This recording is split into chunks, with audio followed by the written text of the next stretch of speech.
question that is the method of offering salah for the man and woman the same, for the Shafi or Hanafi the same. Our beloved Prophet Muhammad Sallallahu Alaihi Wasallam said, it's mentioned in Sahih Bukhari, volume number 1. The Prophet said, pray as you see me pray. The Prophet did not say that the women should pray separately or the men should pray separately. There's a hadith, again in Sahih Bukhari, volume number 1 in the book of Salah, that the Sahabiyas, they prayed the same way as the men prayed. There's no different type of praying for men and women.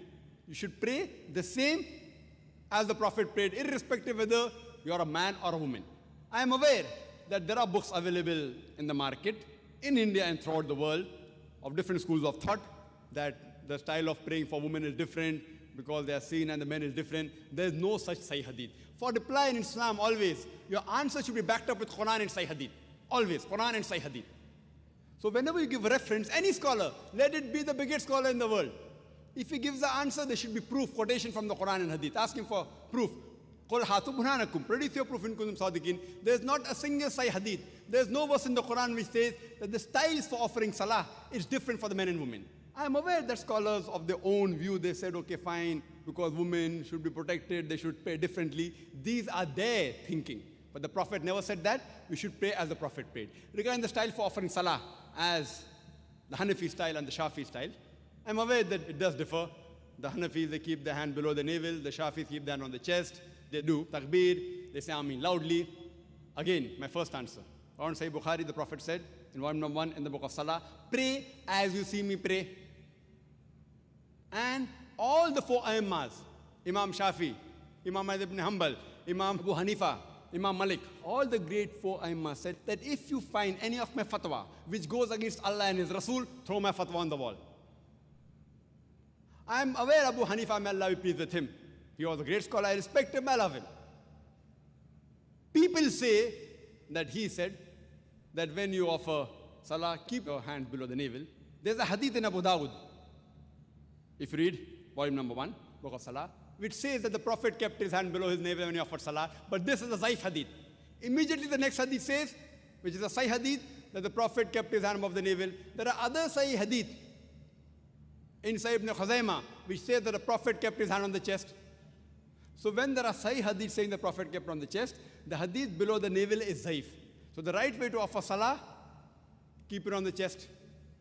That doesn't mean everything Imam Shafi is right or Imam Abu Hanifa, may Allah be pleased with them both, that they're wrong. See, they were great scholars.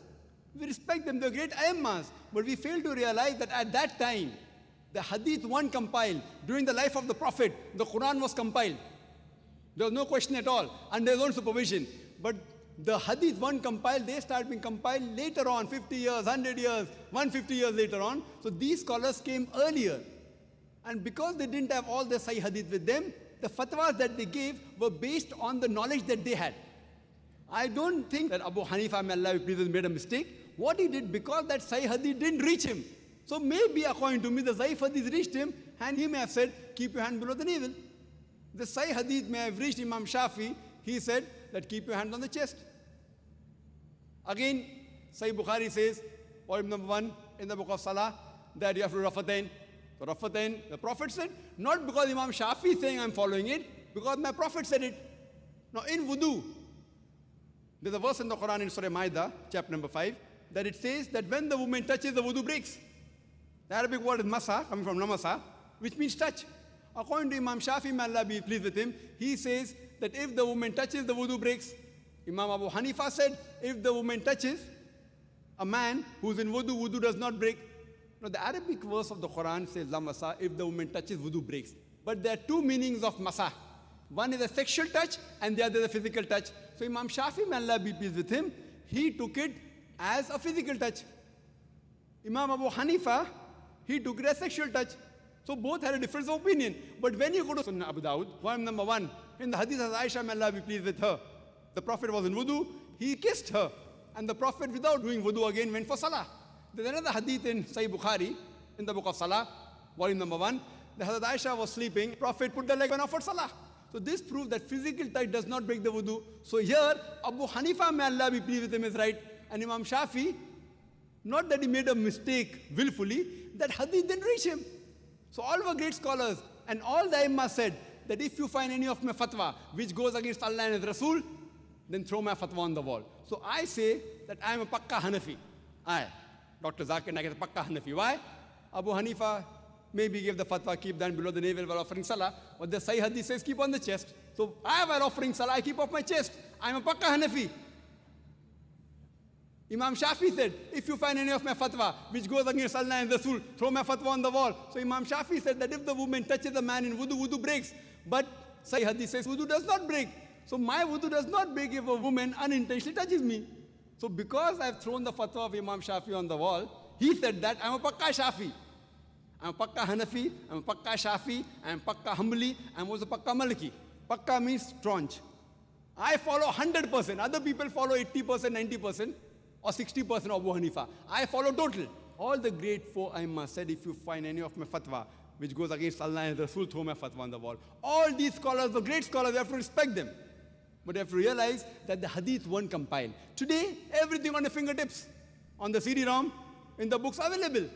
So now the scholars are there, and out of lack of information, for example, there's my brother, who's a doctor, and Copernicus. Copernicus was a great scientist, but my brother has more knowledge than Copernicus on science, even more than Einstein. But Einstein was more brilliant, because today science is advanced. That doesn't mean my brother is more genius than Albert Einstein. Albert Einstein is a much bigger genius than my brother. But now brother, because hundreds of years have passed, he has more information about science. So information he has more. But a bigger genius is Albert Einstein. Isaac Newton is Copernicus. But today, because science is advanced, we have the information with us. So those scholars were great genius. We love them, we respect them. But today the information has been compiled, so we have to realize, as Allah says in the Quran, in Surah Al-Imran, chapter number 3, verse number 103, وَاتَصِمُوا بِحَبْلِ اللَّهِ جَمِيعًا وَلَا تَفَرَّقُوا. Hold the rope of Allah strongly and be not divided. We should not divide ourselves into all sects. So the only way of offering salah is not Hanafi style or Shafi style or Maliki style. It is the style of the Prophet. And Imam Abu Hanifa, may Allah be pleased with him, Imam Shafi, may Allah be pleased with him, they told, if you find anything of my fatwa which goes against Allah and Rasul, throw my fatwa on the wall. So if you're a Pakka Hanafi, you have to offer as the Sahih Hadith says. If you're a Pakka Shafi, offer as what the Sahih Hadith says. Then you'll be following the true Islam. Hope that answers the question, sister. Brothers, please.